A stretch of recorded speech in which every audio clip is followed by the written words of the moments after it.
In today's video, we're breaking down the heated Arsenal versus Man United clash, with furious fans reacting to Bruno Fernandes' controversial goal. Plus, we'll talk about Andre Onana's massive improvements and what's next for United's transfer plans. Stay tuned for all the latest football drama. Furious Arsenal fans point finger of blame amid controversy for Bruno Fernandes' goal. A number of Arsenal fans took to social media to vent after David Raya was beaten by a free kick which was taken more an extra yard away from the defensive wall. Manchester United captain Bruno Fernandes stepped up to break the deadlock in Sunday's 1-1 draw at Old Trafford, beating Raya with a fairly central strike after getting his effort up and over the Arsenal wall in first-half stoppage time. It was only when the strike was analyzed by Sky Sports at halftime that it emerged referee Anthony Taylor had set the wall 11.2 yards back from Fernandes instead of the standard 10 yards, leading to questions from the pundits. The incident quickly became a talking point online, but the majority of Arsenal fans have questioned Raya, rather than Taylor, after he was seen standing on the other side of his goal. One fan wrote on a social media post highlighting Taylor's mathematics error, "Raya still left half the goal open," while another user posted, "You can't blame Anthony Taylor, just blame Raya and move on." Another Arsenal fan said of the keeper, "Set the wall wrong too. Unfortunately that one is on Raya." There were some fans who felt that Raya was simply beaten by a great strike. One such fan theorized, "He had to protect the other side from Xerxes getting a tap in. He trusted the wall to be of service to him." While fans were left to debate Raya's role in the goal, former Arsenal midfielder Paul Merson was in no doubt that Raya was at fault. He said during his halftime analysis, "I'm not a goalkeeper, but I've seen a lot of free kicks and it doesn't matter how hard he hits that ball. It was that far inside the post and he was nowhere near it. I don't see too many goals from free kicks going in that far inside the post. I don't think his position was right." Roy Keane suggested that Fernandes' strike caught the Spaniard out after he failed to get anywhere near the midfielder's effort. He said, "What a strike, the power, the technique. I think the pace of it has surprised the goalkeeper." Declan Rice went on to score a second-half equalizer for Arsenal, who have now taken just 2 points from their last 3 Premier League games. They are now 15 points behind Liverpool in the title race, though they have still played 1 game less than Arne Slot's side.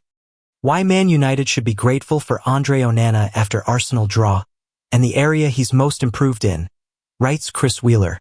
David Raya left Old Trafford with the gratitude of his teammates and manager Mikel Arteta after rescuing a point for Arsenal against Manchester United.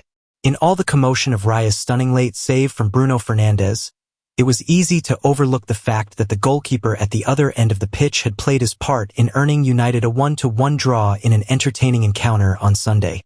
It has been a difficult season for everyone at United as the biggest club in English football have sunk to 14th place in the Premier League table, and Andre Onana is no different to any of his teammates. There have been some moments he would rather forget. The spilled cross that led to Jorginho Rudder's goal for Brighton at Old Trafford, the shot from Morgan Gibbs-White that beat Onana in the home defeat to Nottingham Forest, and the intercepted pass when Matej Vydra put Viktoria Plzeň in the Europa League in the Czech Republic. More recently, Onana's role in Ipswich's 2 goals at Old Trafford following a mix-up with Patrick Dorgu and a cross that crept in at his far post when he was expecting Liam Delap to make contact with the ball. But if the odd lapse is reminiscent of Onana's first season at United, so too is the resilience to show he has the character to bounce back. No one could accuse Onana of hiding. While United players have been dropping like flies, including his 2 understudies Altay Bayender and Tom Heaton, the Cameroon keeper has stood strong in the face of criticism and made amends for his mistakes. Against Arsenal on Sunday, Onana had already tipped over Martin Odegaard's shot in the second half when he pulled off 2 late saves, from Gabriel Martinelli at his near post and Odegaard again down to his right. They weren't quite on a par with Raya's blocks from Fernandes, Noussair Mazraoui and Joshua Zirkzee, but just as crucial. It was a similar story in San Sebastian on Thursday night when Onana denied Brais Mendes and Ori Oscarson laid on to keep United in their Europa League last 16 tie against Real Sociedad. And even though Ruben Amaram's side went out of the FA Cup on penalties to Fulham 4 days earlier, it took Onana's 2 saves from Emile Smith-Rowe and Ryan Sessegnon in extra time to get United as far as a shootout. It was notable against Arsenal that he looked a lot stronger at corners after conceding twice from set pieces against Arteta's side at the Emirates in December. There was little Onana could do about Declan Rice's excellent equalizer in the 74th minute. Passing out from the back remains a concern. The Gunners tried to exploit it in the early stages at Old Trafford, but that is as much down to United's defenders being comfortable receiving the ball under pressure than any problem with Onana. Man United told £40 million striker they're in talks to sign will flop at Old Trafford. Manchester United have open talks to sign a £40M rated striker, though one observer has brutally explained why completing the deal would be a mistake. Man United aimed to sign a new striker in the summer, with Rasmus Højlund and Joshua Zirkzee both struggling to meet expectations since their respective arrivals. Victor Gyökeres and Victor Osimhen are both in Man Utd's sights, though neither will come cheaply.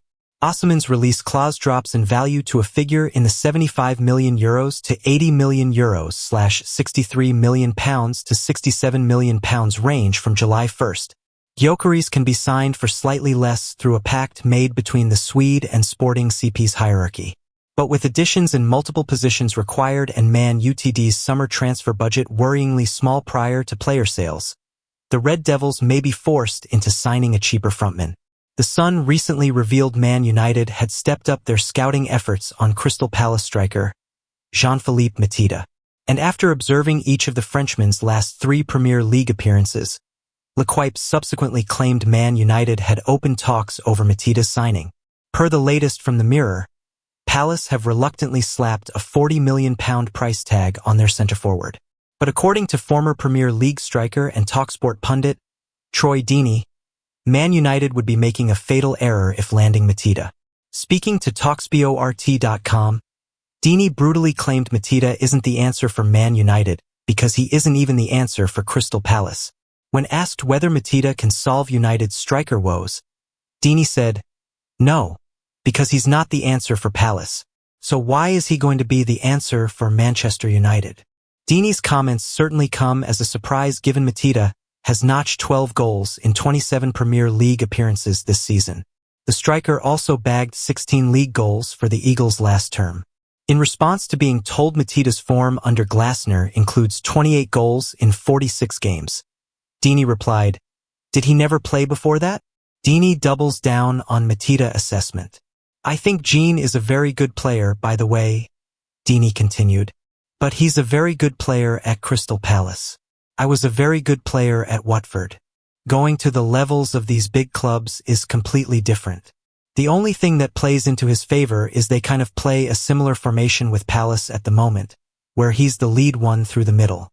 But I would argue that Palace's number 10s are better than what Manchester United have got currently.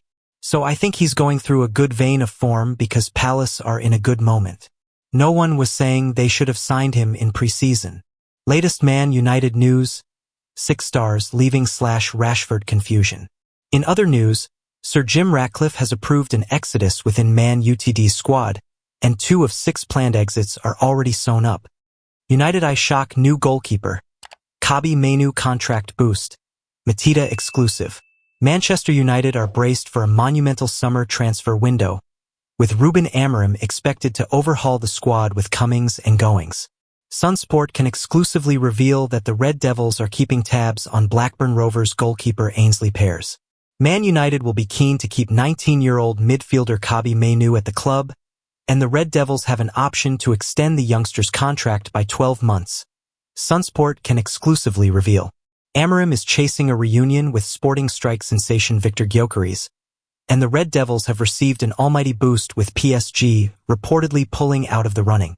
Elsewhere, Sunsport can also exclusively reveal that Man United are monitoring Crystal Palace forward Jean-Philippe Mateta ahead of the summer window. RB Leipzig striker Benjamin Sesko could be at the center of another Prem transfer tussle.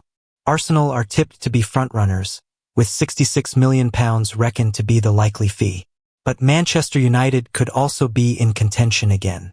Devil of a travel plan. United will face off against Premier League rivals in a preseason tournament in the United States that will see them travel nearly 9,000 miles.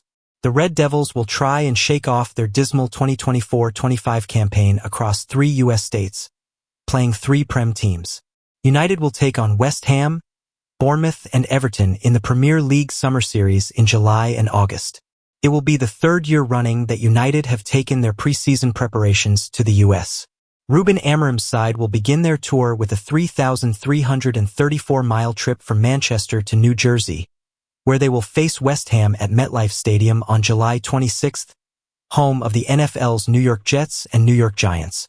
They will then board another plane to fly 782 miles to face AFC Bournemouth in Chicago just 4 days later. That game will take place at Soldier Field, one of the oldest and most famous stadiums in the NFL and the home ground of MLS club Chicago Fire. Following that, the Red Devils will then make another 714-mile trip to arrive in Atlanta another 4 days later. There they will play their final match of the preseason tour, facing Everton at the Mercedes-Benz Stadium. Once they've faced the Toffees, United will then head back to Manchester in another 4,080-mile flight. Stats show Amaram emulated idol Mourinho. Ruben Amaram was able to emulate his idol Jose Mourinho by stifling Rsenal, as stats show. The Red Devils manager oversaw one of his side's best performances since he replaced Erik ten Hag earlier this season. Amaram, 40, has not had a lot to cheer about since he was appointed Manchester United manager back in November.